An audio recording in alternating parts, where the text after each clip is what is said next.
ஸ்ரீ கோஷ்பதி கிருத ராமாயண மகாமாலா ரத்னம் சுந்தரகாண்டம். ஸ்ரீ கணேஷாய நமஹ. அஞ்சனா நந்தனம் வீரம் ஜானகி சோகநாசனம் கபீஷமக்ஷஹந்தாரம் வந்தே லங்கா பயங்கரம். மனோஜவம் மாருததுல்யவேகம் ஜிதேந்திரியம் புத்திமதாம் வரிஷ்டம் வாதாத்மஜம் வானரயூதமுக்கியம் ஸ்ரீராமதூதம் ஷிரசா நமாமி. சுந்தரகாண்டம். வாயுகுமாரரும் மகேந்திரமும் ஏறி வானமட்டு மலை போலே வளர்ந்து நின்றார். விருட்சங்கள் செடிகள் வேருடன் சாய பக்ஷிராஜன் போலே அவர் பறந்து வந்தார். வரும்வழி தன்னில் ஒரு ராட்சசி கண்டு என் வாய்தான் வழி உனக்கு போகலாம் என்றாள். ஹனுமாரும் அனுகூலமாகவே எண்ணி ஆழி தன்னை ஆகாசம் தன்னிலெறிந்து வாயில் புகுந்து செவியாலே குதித்து மணிமோதரம் அதனை கையிலேந்தினார். சுற்றிலும் பொன்னால் அமைத்த லங்கை நகரில் ஸ்ரீராம தூதுவனும் வந்து குதித்தார். தங்கு தடையில்லாதே ஹனுமான் வர சத்துருவை கண்டு வந்த லங்காதேவியும் நில்லடா, நீ யார் என்ன என்று கேட்க லங்கினி அப்போ நெற்றியிலே அரைப்பட்டு நிலத்தில் விழுந்தாள். அறிவு தெளிந்து வந்த லங்காதேவியும் ஹனுமான் இவர்தான் என்று அறிந்து கொண்டாள். அழிந்தது ராவணா உன் இலங்கை என்று அலறியே லங்கினியும் இலங்கை நீத்தாள். மாருதியும் திரிகூட மலையை விட்டு மைதிலியை மாநகரம் எங்கிலும் தேடி அரக்கனுட கோட்டைகள் கொத்தளமெல்லாம் ஆராய்ந்து பார்த்து வந்தார். அந்த புறத்தில் மின்னல் நிறமொத்த ராஜகன்னிகைகளும் மூவேழு உலகத்தில் உள்ள மங்கையர்களும் பாதாள லோகத்து நாகக்கண்ணியர்களும் பலவித மாதர்களையும் பார்த்துமே வந்தார். மண்டோதரியை கண்டு மாருதியப்போ வடிவழகையும் கண்டு மயங்கி நின்றார். ஹரி ஹரி, என்ன புத்தி மயங்கி நின்றேன், அரக்கனை இச்சிப்பாளோ ஆதிலக்ஷ்மியும்? அம்மனுட அடையாளம் ஈதல்லவென்று அசோகவனத்திலே ஹனுமார் வந்தார். செந்நாய்கள் சூழ்ந்திருக்க மான்பேடு போல சீதையும் ராட்சசிகள் நடுவிருந்தாள். ஸ்ரீராமா ராமாவென்று சிந்தனை பண்ணி சீதா பிராட்டியாரும் சூகித்து இருந்தாள். மாதாவை கண்டு உகந்த பாலகரை போல் மாருதியும் மைத்திலியை கண்டு மகிழ்ந்தார். மரத்தின் கிளையின் மேலே மறைந்து கொண்டு வைத்த கண் வாங்காமலே பார்த்தும் இருந்தார். அதிகாலை வேலை தன்னில் தசமுகனும் அந்த அபிராமர் நாயகியை மனதில் எண்ணி அந்த புறத்தில் உள்ள பெண்களுடனே அழகான வாத்தியங்கள் கோஷத்துடனே தசமுகன் அங்கே வர சீதாதேவியும் அப்போ தெய்வகதியோ என்று சிந்தை மடிந்தாள். மகிழ்ந்துமே எந்தனுடன் மஞ்சத்திருக்க மனதுதான் எப்போ வரும் மைதிலி உனக்கு? எதிரற்ற செல்வத்துடன் போகபோக்கியமும் யௌவனமும் தப்பிவிட்டால் எதுக்கு உதவும்? பட்ட மகிழ்ச்சி என் மண்டோதரியை பணி செய்ய உன் பக்கத்திலே வைப்பேன். தென்னிலங்கை கண்டறிந்து சாகரம் தாண்டி ஸ்ரீராமர் வருவார் என்ற சிந்தையை விடு. தசமுகன் சொல்லலுமே ஜானகியப்போ திக்காரம் பண்ணி ஒரு திருணத்தை பார்த்து ஸ்ரீராமர் வந்திடுவார் 8 நாளையில். உன் தசவாயில் மண்ணிறைத்து என்னையும் மீட்பார். சீர்தூக்கி பார்த்தும் என்னை க்ஷமையும் கேட்டு ஸ்ரீராமர் பக்கம் சேர்ப்பாய் என்றாள். சீதையும் சொல்ல ராவணன் ஆங்காரத்தோடே சீரியே கண் சிவந்து வார்த்தையும் சொல்வன். திங்களெட்டில் என்னுடனே சேராதே போனால் துண்டு துண்டாய் உன் தேகத்தை துணித்து எறிவேன். தசமுகன் சொல்லலுமே சீதாதேவியும் சிந்தை மிகவும் நொந்து வார்த்தையும் சொல்வள். வையகத்து பெண்களைப் போல் என்னை எண்ணியும் மரியாதை இல்லாதே வார்த்தை சொல்லாதே. வந்து வந்து அதட்டுகிறாய், மதம் உண்டோடா? வசைகள் கேளாதே எந்தன் வாயினாலிப்போ உன் வஞ்சனை எல்லாம் அறிவேன், பிதற்றாதேடா. என் தஞ்சமான ராமர் வந்து உன் தலையை துணிப்பர். மைதிலியும் சொல்லலுமே ராட்சசன் அப்போ வாளெடுத்து ஓங்கி வந்தான், கொல்ல நினைத்தே. மண்டோதரி கண்டு மகாலட்சுமி என்றே எண்ணி வழிமறுத்து கையினாலே தடுத்து விட்டாள். ராவணன் போன பின்பு ராட்சசிகள் எல்லாம் பக்ஷணம் செய்வோம் என்று பயங்காட்டினாள். சுற்றிலும் உருமி நின்ற ராட்சசியெல்லாம் சற்று மயக்கமாக தான் இருக்கையில் அம்மனும் மரத்தின் அடி தன்னிலே வந்து தன் ஆவியை விடுவோம் என்று சிந்தை பண்ணினாள். அந்த வேளை கண்டு வந்த ஹனுமாரும் எந்தவிதம் சீதையை நாம் காணலாம் என்று ஸ்ரீ சத்கதையை சொல்லலானார். சீதையும் நம்மை இப்போ நம்புவாள் என்று.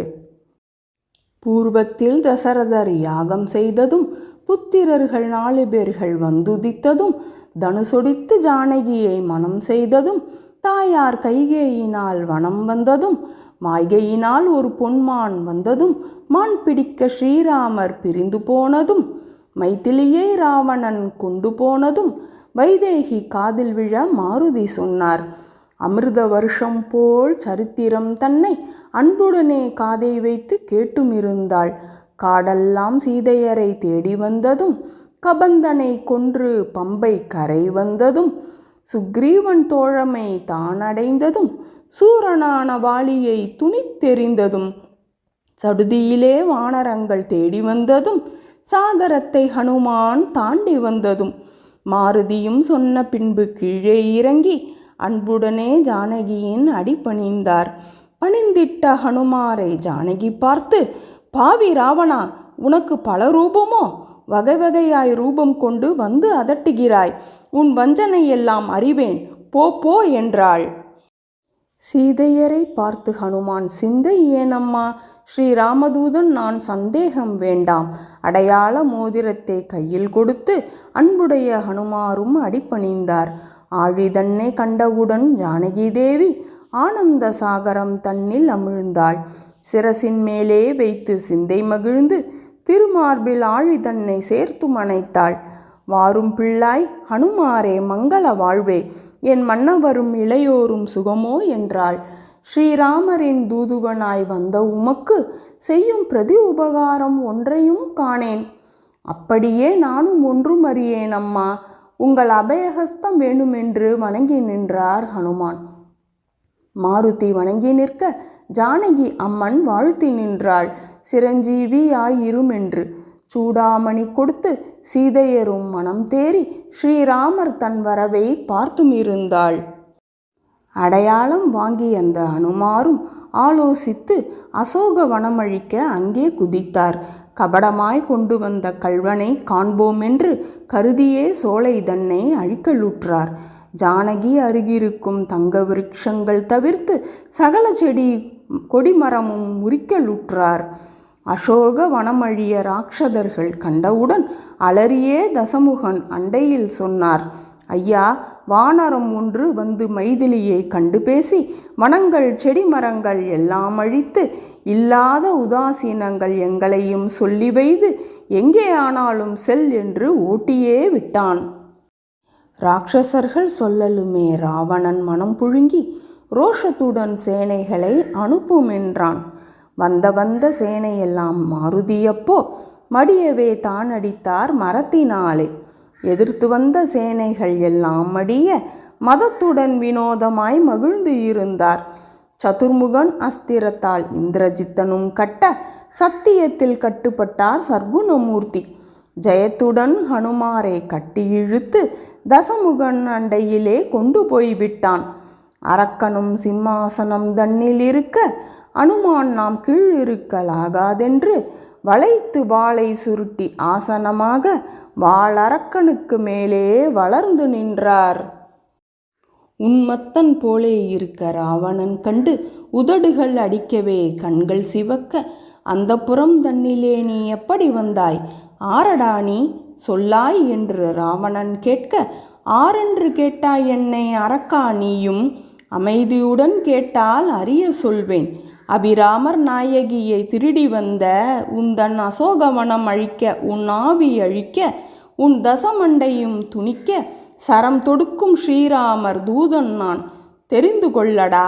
அபிராமர் தூதன் என்னை அறிந்து கொள்ளடா என்று ஹனுமானும் சொல்லலுமே அரக்கன் பொங்கி அண்டையிலே இருக்கும் தூதாளை பார்த்து, ஆயுதத்தினால் இவனை வெட்டுங்கள் என்றான். கொல்லவே ஆகாதென்று விபீஷணரும் கொஞ்சமாய் ஆக்கினை செய்யலாமென்றார். குரங்கு தன் வாளிலே துணியை சுற்றி கொளுத்துங்கள் கூத்தாடும் பார்க்கலாம் என்றான். பட்டணத்தில் உண்டான பட்டாடைகளும் பலவித உருமாலை பட்டுச்சேலையும் இருந்ததெல்லாம் வாரி வந்து வாளிலே சுற்றி இழுத்து கொண்டு போங்கள் என்று கொளுத்திவிட்டாள். ஹனுமாரும் அனுகூலமாகவே எண்ணி ஆகாசம் எழும்பி வாளை சுழற்றிவிட்டார். சுழற்றவே லங்கை எங்கும் சூழ்ந்து கொண்டு சுடர்விட்டு நின்று எரிந்து தூள் பறந்தது. தென்னிலங்கை தன்னை சுட்டு கோட்டை பரத்தி திரும்பவும் சீதையுடன் அருகில் வந்தார். சீதையம்மன் சூடாமணி ரத்தினம் கொடுத்து ஸ்ரீராமர் அருகிலே போய் வாரும் என்று ஆசீர்வாதங்கள் பண்ணி ஜானகி தேவி அன்புடன் அனுமாரை அனுப்பி வைத்தாள். சாகரம் தாண்டியே மாருதி அப்போ வந்து ஜாம்பவந்தர் முதலான பேர்களுடனே மைதிலியை கண்டு வந்த சந்தோஷத்தாலே மதுவனம் தானழித்து விட்டார்கள் துணிந்து. காகுஸ்த ராமருட சன்னதி வந்து கண்டேன் சீதையை என்று அடிபணிந்தார்.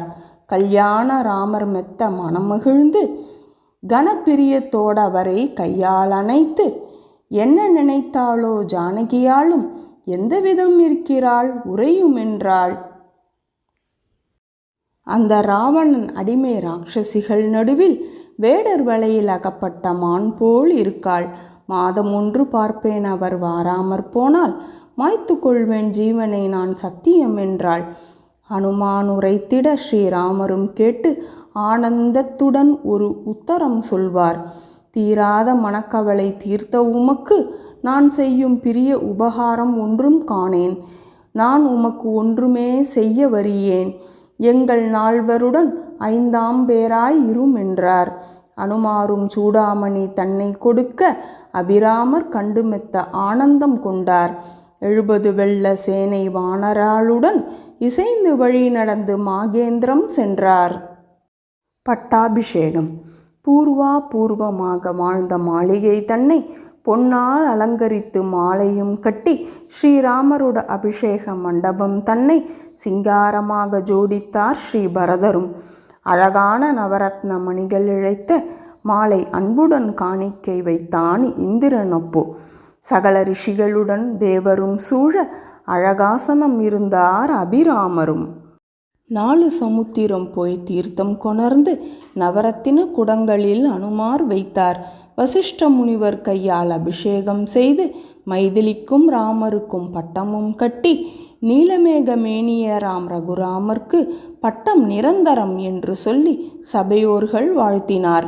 மங்களவாத்தியம் கடல் போல் முழங்க மந்திர முனி வசிஷ்டரும் ஆசி வழங்க அந்தரத்து தேவர்களும் புஷ்பம் சொரிய அன்னையின் அடிபணிந்தார் அபிராமரும். தசரதர் காணவில்லையே இந்த காட்சியே என்று தாயார் கௌசலையும் கண் கலங்கினாள். ஆசிகள் மிகவும் சொல்லி அன்னையும் அப்போ அபிராமரை அணைத்து ஆனந்தம் கொண்டாள். அபிராமருட அபிஷேகம் ஆனவுடனே அனைவருக்கும் நல்ல போஜனம் இட்டாள். அனைவருக்கும் தாம்பூலங்கள் தரிக்க கொடுத்தாள். அவரவர்க்கு தக்க வெகுமானங்கள் செய்தார். அங்கதன் சுக்ரீவன் ஜாம்பவானுக்கும் ஆடையுடன் ஆபரணம் நிரம்ப கொடுத்தார். அன்புடைய ஹனுமார்கிட்ட அழைத்து அடையாளமாய் முத்துமாலை சீதை கொடுத்தாள். தென்னிலங்கை விபீஷணரை கிட்ட அழைத்து ஸ்ரீரங்கநாதர் தன்னை ராமர் கொடுத்தார். சந்தோஷமாய் எல்லோரையும் அனுப்பி வைத்து தாசரதி தர்மத்துடன் ராஜ்யம் ஆண்டார். மங்களம். ஸ்ரீராமர் நால்வருக்கும் ஜெயமங்கலம். ஜனகர் குமாரிகளுக்கும் சுபமங்கலம். அபிராமர் நால்வருக்கும் ஜெயமங்கலம். அன்னைமார் மூவருக்கும் சுபமங்கலம். அஞ்சனை குமாரருக்கு ஜெயமங்கலம். அயோத்தி நகர் வாசிகளுக்கும் சுபமங்கலம். இன்பமாக பாடுவோர்க்கு ஜெயமங்கலம். ஸ்ரீராம பக்தாளுக்கு சுபமங்கலம். சுபம் சுபம்.